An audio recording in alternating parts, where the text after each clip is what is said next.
Welcome back to the channel. My name is Lisa Elvin Staltari, and I'm a genealogist and a passionate traveler. Over the last year or so, I have been featuring Les Filles du Roi, the King's Daughter, and getting to know their stories a little bit better. There are over 700 of them. We're on number 180. I can't believe we made it this far, but we've got a long way to go.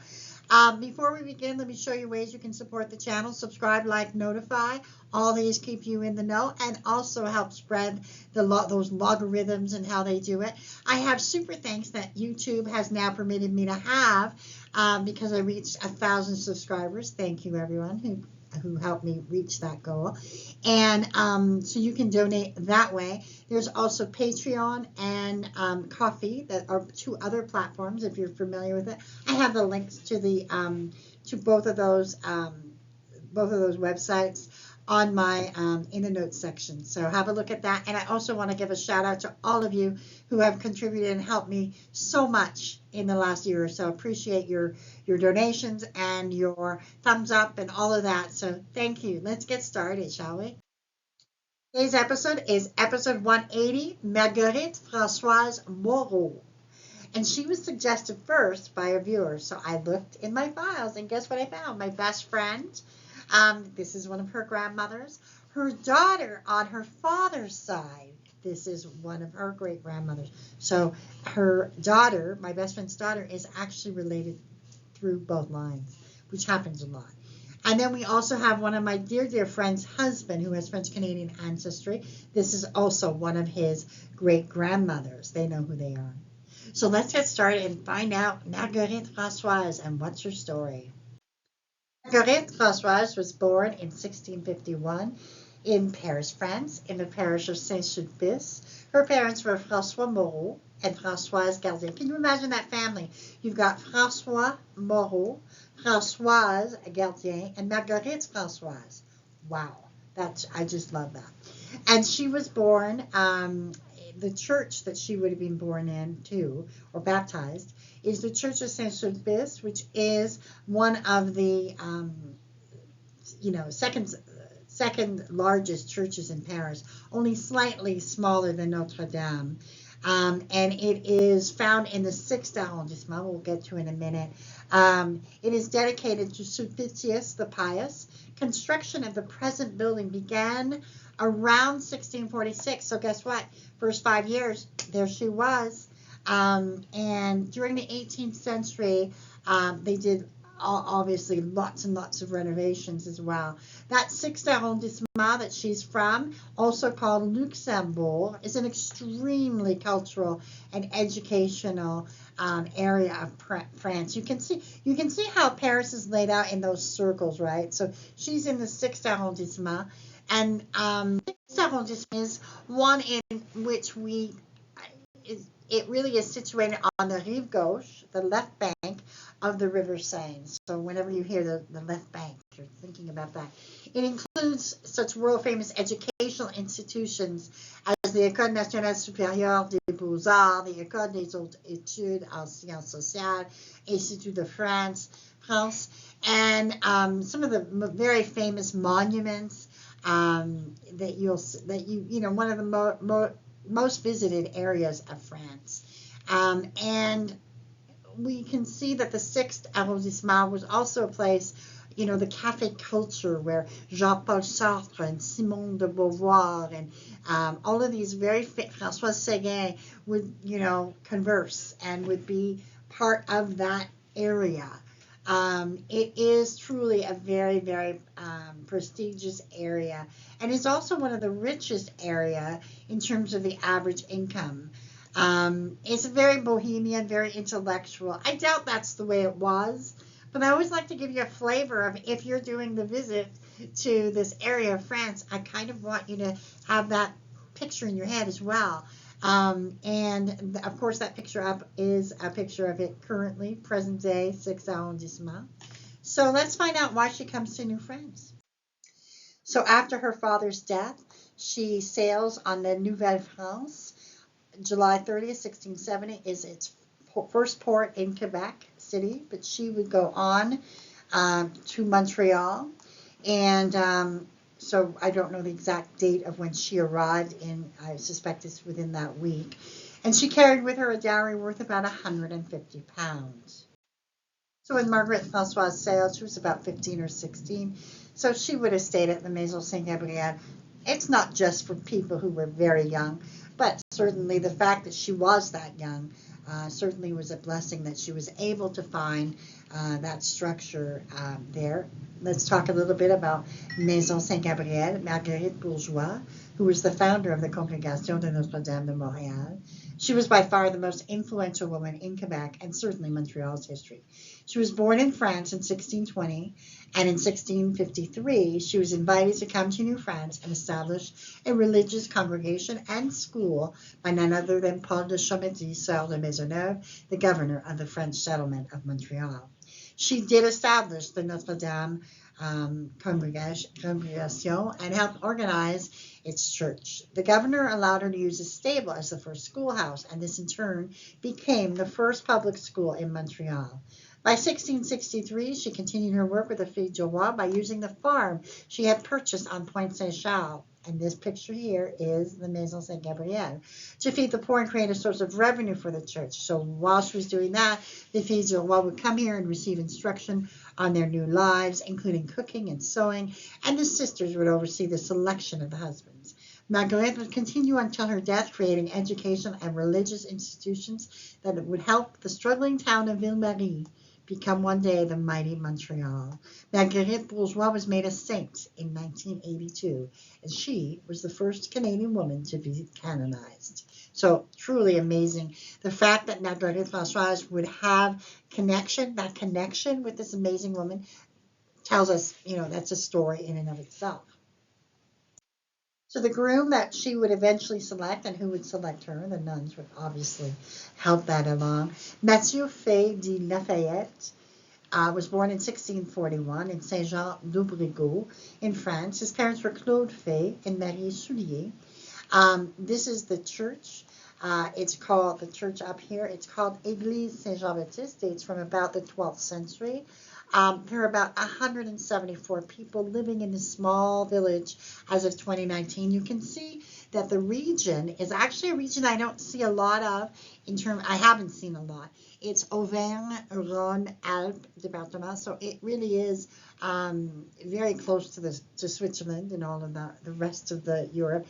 And he is from the Haute-Loire, so he's right smack in the middle of that particular area. So that's just a really interesting area to be from.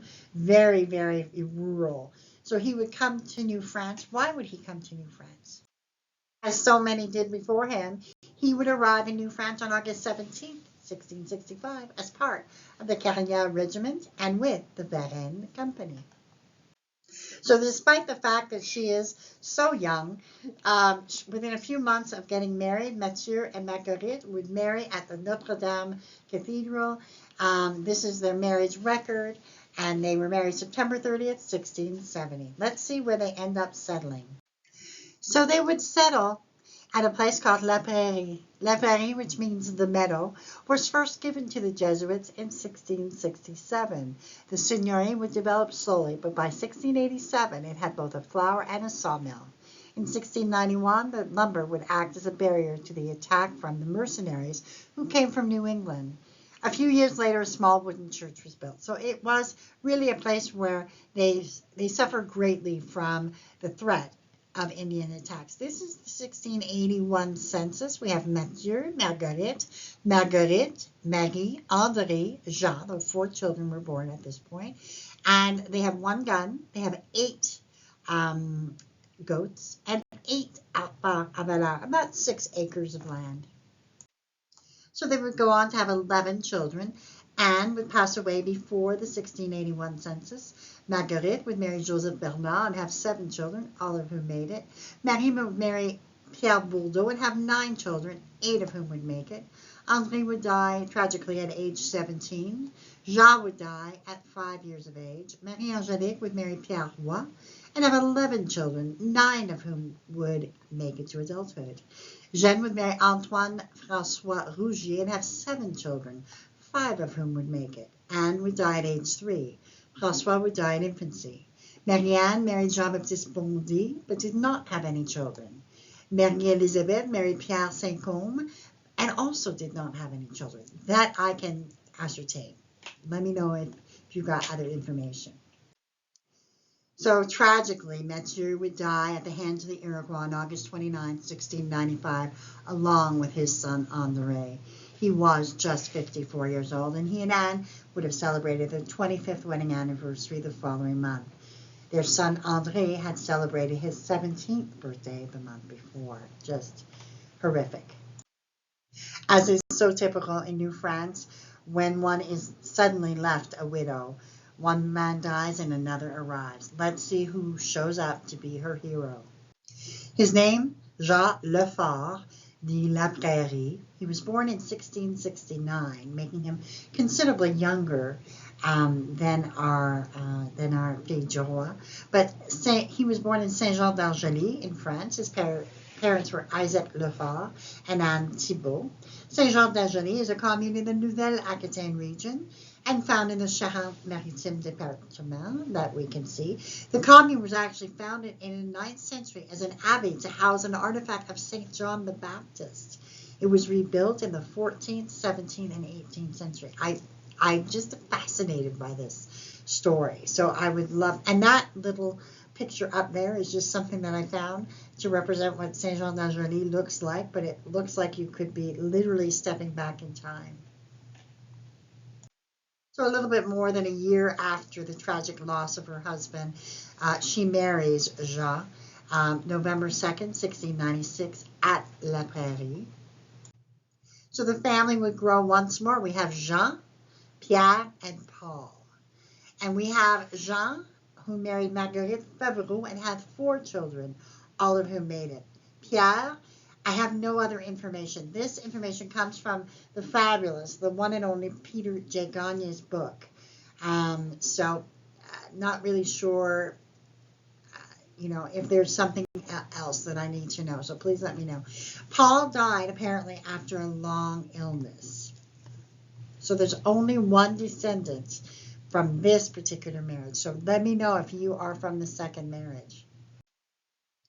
Marguerite would die on October 16th, 1718. She was 67 years of age. And her descendants would number 86. So that includes both her first husband and second husband. Jean would go on to marry Marguerite Bourgerie and have 3 more children before his own death prior to 1727. I'm always so excited when I find further, volumes or information that I can recommend for you to purchase or subscribe to. The first one is Les Familles Pionnières de la Seigneurie de la Prairie, which I found. Excellent maps. I haven't perused it as intensely, but that's definitely something on my to-do list. The other one, Les Filles du Roi, is a series. And I was gifted it this past Christmas by my best friend. What else would you give a genealogist, right? So I got all 5 volumes in e-book, and they're just amazing. So they have individual biographies from the regions that the ladies were from. So just amazing in terms of the detail it goes into. Again, in French, but just looking through the list and looking through the diagrams might be something for you to look at. And that is Les Filles du Roi, and our Fille du Roi, Marguerite Francoise Moreau, is featured in this example. So I wanted to draw your attention to those extraordinary resources. And these are my big page of resources that you hear me talk about, Wikitree and La Société des Filles du Roi. I'm adding a new one right now, Société d'Histoire des Filles du Roi, based in Quebec.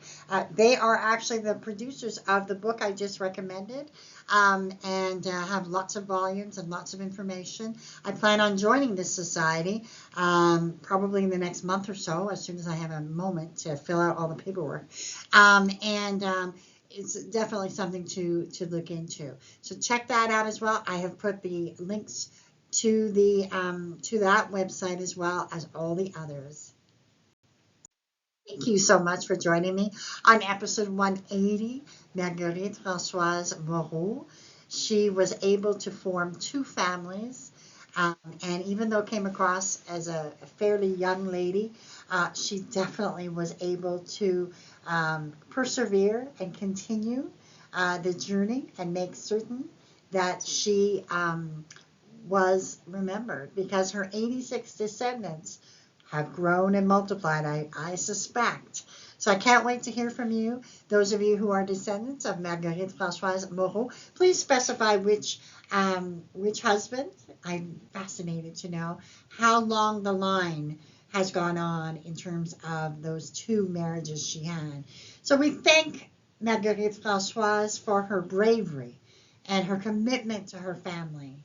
And most of all, we bless her memory because she truly was a woman of substance and managed to create a life in a place that was probably as strange as you can get from Saint-Sulpice, where she was from, to La Prairie in Quebec. So thank you, Marguerite Françoise. Until I see you on episode 181, au revoir.